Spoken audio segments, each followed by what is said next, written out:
فيديو، وقبل الانترو هنعرف ايه المشكله مع بعض. هفتح الباب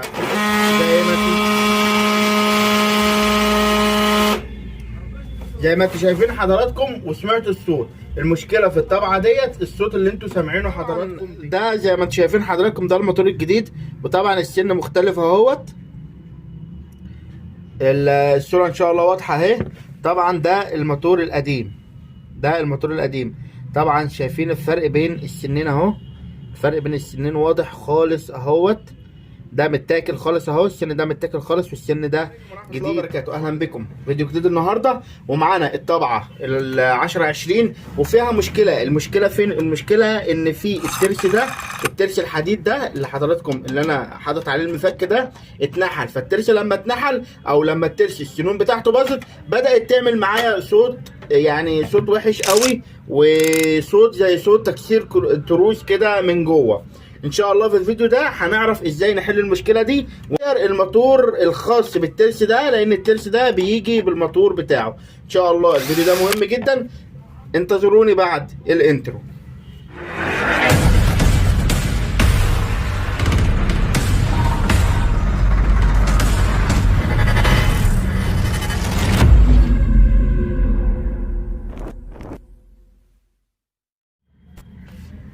اهلا بكم من جديد. طبعا هنبدا ندخل في الموضوع على طول، واحنا فاكين الجزء ده زي ما انتم شايفين حضراتكم كده. وهنبدا ان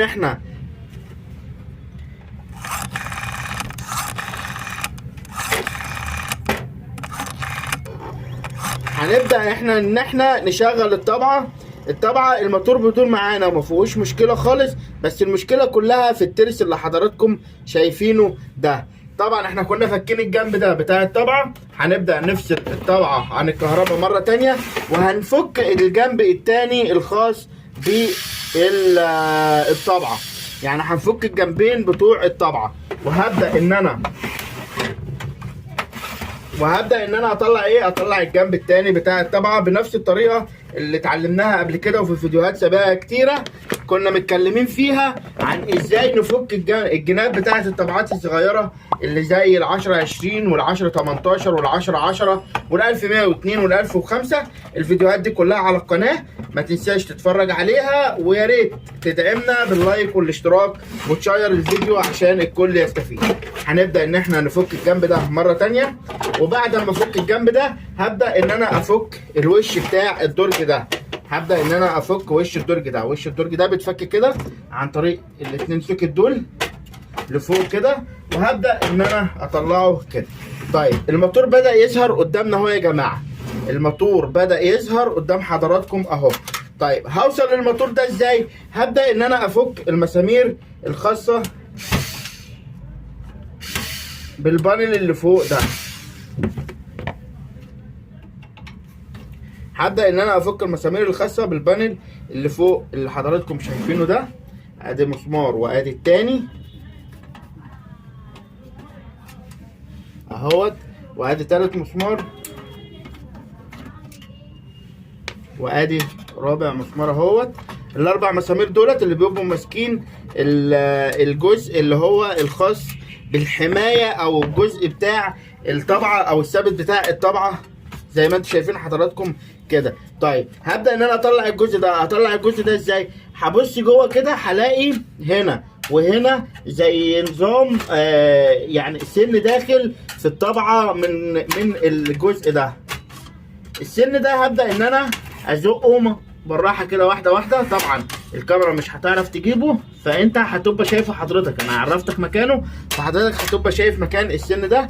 هتبدا واحده واحده كده تطلعه بالراحه من غير ما حضرتك تكسر حاجه او تاثر على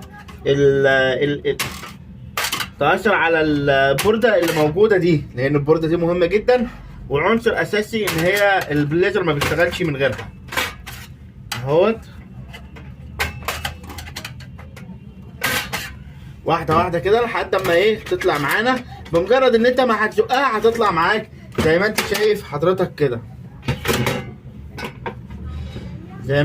حضرتك كده. طلعت معانا الجزء ده.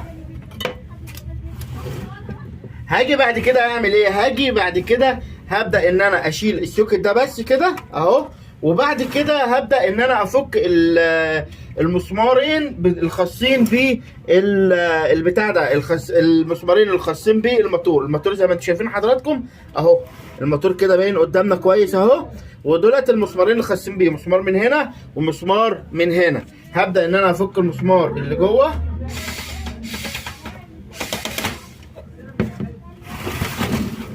هبدا ان انا افك المسمار اللي جوه اهو.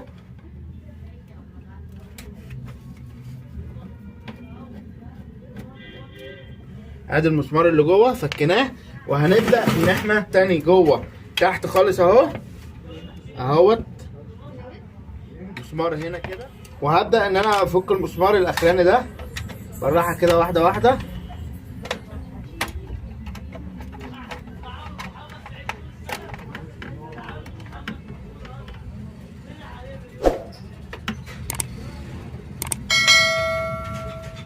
هيتفك معايا كده بالراحه واحده واحده، وبعد كده هطلع الترس اهوت كده. الموتور طلع حضرتك زي ما انتم شايفين اهوت كده، الموتور طلع، وكده الطبعه جاهزه ان هي تتركب او تركب لها الموتور الجديد. ده الموتور، وده السن اللي احنا بنتكلم عليه اهو زي ما انتم شايفين حضراتكم. وبرده ان شاء الله هوريكم السن الجديد بيبقى عامل ازاي. السن اهوت يا رب يكون ظاهر. ان شاء الله هوريكم السن الجديد هيبقى عامل ازاي. زي ما انتم شايفين حضراتكم ديت الموتور الجديد، وده الموتور القديم. طبعا السن زي ما انتم شايفين حضراتكم السن اهوت، وده الموتور القديم والسن بتاعه اهو. هحط لكم الاثنين جنب بعض عشان نشوف الفرق ما بين الاثنين. بحاول اقرب للكاميرا اهوت عشان نشوف الفرق ما بين الاثنين. ده السن القديم وده السن الجديد اهو.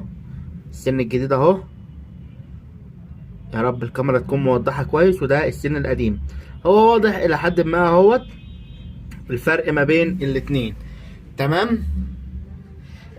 طيب بالنسبه لتركيبه بقى هنبدا ان احنا نركب الموتور. وبالمناسبه انا فكيت هنا المكان بتاع الليزر سكان يونت، ففكيته علشان خاطر يبقى الشرح اسهل. انت ممكن تشتغل من غير ما تفكه عادي، بس عشان الشرح يبقى اسهل. طيب الموتور ده لما بيركب وناخد بالنا من الدروب ده، ايه هو المشكله؟ طيب في الموتور لما يجي يركب، الموتور لما يجي يركب لو انا ركبته كده والعلامه دي لفوق اهوت، يا رب تكون واضحه، والعلامه دي لفوق اهيت، او السوكت ده لفوق، هتبدا المسامير ما تجيش قصاد بعضها. فانا هبدا ان انا اقلب العلامه اهوت، وهبدا ان انا اركبه، الاقي المسمارين جم قصاد بعض بالظبط، ولازما يدخل في مكانه ويقعد في مكانه مرتاح. وهبدا بعد كده ان انا اركب المسمارين بتوعي. ادي مسمار وادي التاني، وادي المسمار التاني اهو. هبدا ان انا اركبهم في مكانهم الصحيح.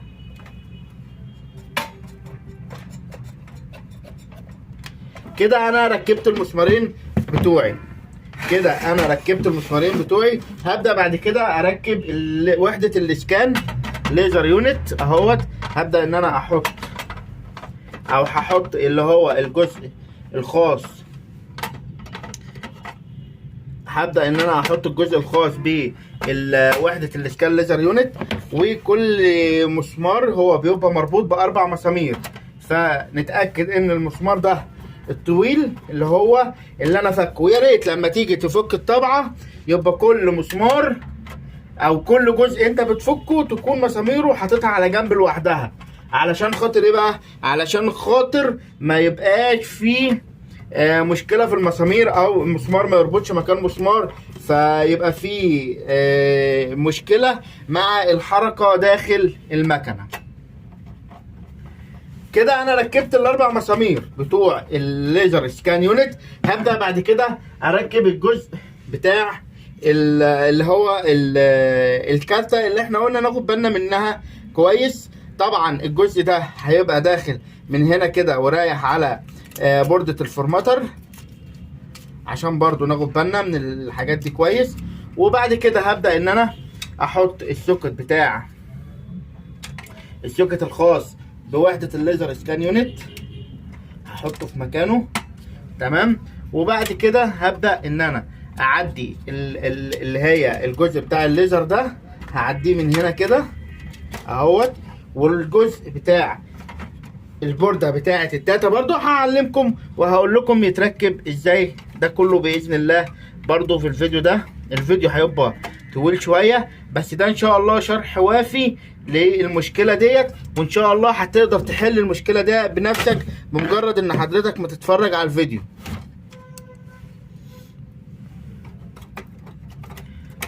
اهو كده انا ركبت الجزء ده.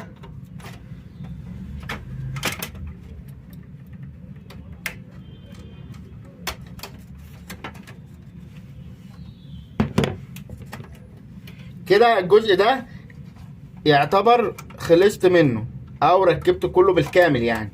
تمام. وهركب السوكت بتاع الموتور زي ما حضراتكم شايفين كده وهركب بعد كده الجزء اللي هو قلنا بتاع الفلاتة اللي جايبه الكهرباء من بوردة الباور، مغذيه بيها الفلاتة ديت او البوردة ديت، ومغذيه بيها الايه الباور سبلاي، ومديه التغذيه لجميع المنطقه دي كلها. خلصت الجزء ده وركبت الجزء ده. طيب هبدا انا اعمل ايه بعد كده؟ هبدا ان انا اركب الوش. انا وش حضرتك الوش اللي احنا فكناه من هنا في الاول كده، علشان خاطر طبعا بنضف وانا شغال يعني، ما احطش الحاجه وهي وسخه او متطربه او كده، فبنضف وانا شغال وانا بقفل اهو بنضف. وهبدا ان انا احط الجزء ده في مكانه مظبوط زي ما فكناه. هنبدا ان احنا ندخله ونسمع صوت التكات ديت. التكات ديت معناها ان هو دخل في مكانه. وبعد كده هنربط الاجزاء دي كلها. ادي اول مسمار، وادي تاني مسمار اهو، وادي تالت مسمار،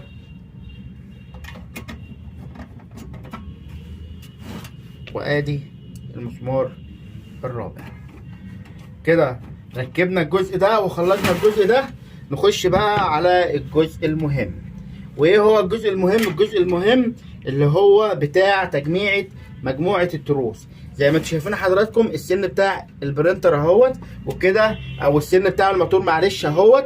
وكده انا خلصت الجزء اللي بعد كده. ايه هنعمل ايه بقى؟ الجزء اللي بعد كده هنبدا ان احنا نركب التروس. اول حاجه هنطمن على الترس الكبير ده، كلها هتبدا تنضفها لو فيها ريش او اي حاجه زي الحاجات اللي انا بعملها ديت.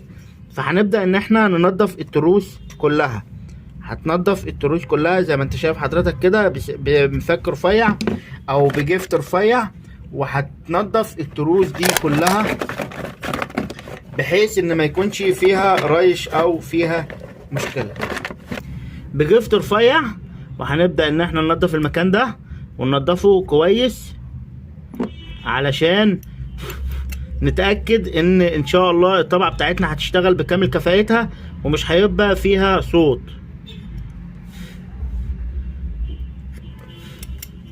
اهوت. طبعا انا هوقف الفيديو بس لحد اما اخلص تنظيف علشان ما اطولش الفيديو على حضراتكم. تمام كده الترس اهوت بعد ما نضفناه. الترس اهوت بعد ما نضفناه هنبدا ان احنا نحط الترس في مكانه. ده الترس الكبير بيبقى محطوط هنا اهوت. يا رب الرؤيه تكون واضحه اهو. ده الترس الكبير وبيدخل هنا اهو. تمام. وبعد كده هنبدا ان احنا نركب الترس اللي بعد كده، وهو الترس الاسود ده. والترس الاسود ده بيتحط هنا كده، بياخد حركته من الترس الكبير. هيبقى معانا الترس ده. الترس ده زي ما انتم شايفين الترس ده اهوت. الترس ده اللي هو بيدخل في الحباره، فبيكون مكانه هنا. بيكون مكانه هنا اللي هو ملامس للحباره. والترس ده اللي بيدي الحركه اللهم صل على سيدنا محمد، بيدي الحركه للسخان. فطبيعي او اوريدي ان هو طبيعي هيبقى مكانه فين؟ هيبقى مكانه مدي الحركه للسخان. وده الترس الكبير اللي بياخد الحركه من هنا يديها للسخان. يبقى المجموعه ديت بتاخد حركه وتديها لبكره السحب والطبعه، والمجموعه ديت بتاخد الحركه تديها للسخان. يبقى انا مقسومه عندي ايه؟ عندي مجموعتين. ادي الترس اللي هو الموتور الرئيسي، وبعد كده بيدي الحركه للترس الكبير او بنسميه ترس الحداف، وبعد كده الترس ده بيدي حركه للترس ده، والترس ده بيدي حركه لجهتين. اول جهه اللي هي الحباره، والجهه الثانيه بيديها للجزء ده اللي هو الخاص ببكره السحب، والترس ده بتاع بكره السحب. تمام. والجزء بقى ايه، المسار الثالث من الموتور الرئيسي بيدي الحركه فين؟ بيدي الحركه للبكره الخاصه او للجزء الخاص بالسخان اهوت، اللي زي ما احنا شفناه وزي ما ركبناه كده. يبقى احنا ركبنا مجموعه التروس وعرفنا كل حركه في التروس بتروح فين او بتدي لمين. بعد كده هنبدا ان احنا نركب الكفر النهائي اهوت، والكفر النهائي بيركب بالراحه كده واحده واحده، وكل حاجه تبقى في مكانها مظبوطه، وتبقى متاكد ان كل حاجه داخله في مكانها مظبوطه، وناخد بالنا من السوسس او السوست ديت. تمام، تبقى راكبه في مكانها مظبوط. المرحله دي اهم مرحله تاخد بالك منها، وبالراحه وواحده واحده بكل هدوء كده لحد اما كل حاجه تبقى في مكانها وكل حاجه تدخل معاك. ويفضل ان الطبعه تكون في الوضع ده، الوضع الواقف ده، علشان خاطر تتاكد ان كل حاجه راكبه في مكانها مظبوط، وتطمن على ان كل حاجه في مكانها مظبوط. وبعد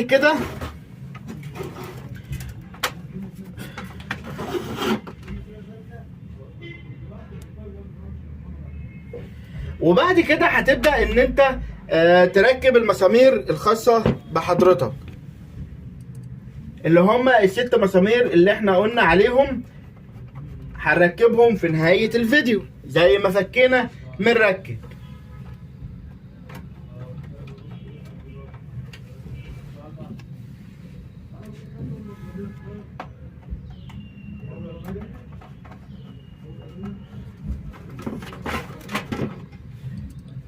طبعا اللي كان اتفرج على الفيديو في الجزء الاول او في الفيديو السابق، هسيب لكم الرابط بتاعه، وهسيب لكم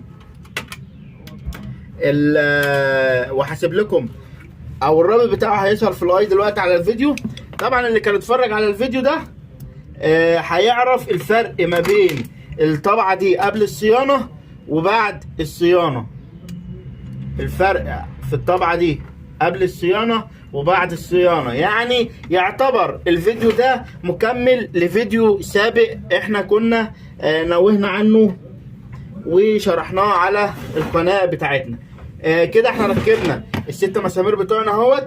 هنبدأ ان احنا نركب اللي هو كابل الداتا ده زي ما انتوا شايفين حضراتكم.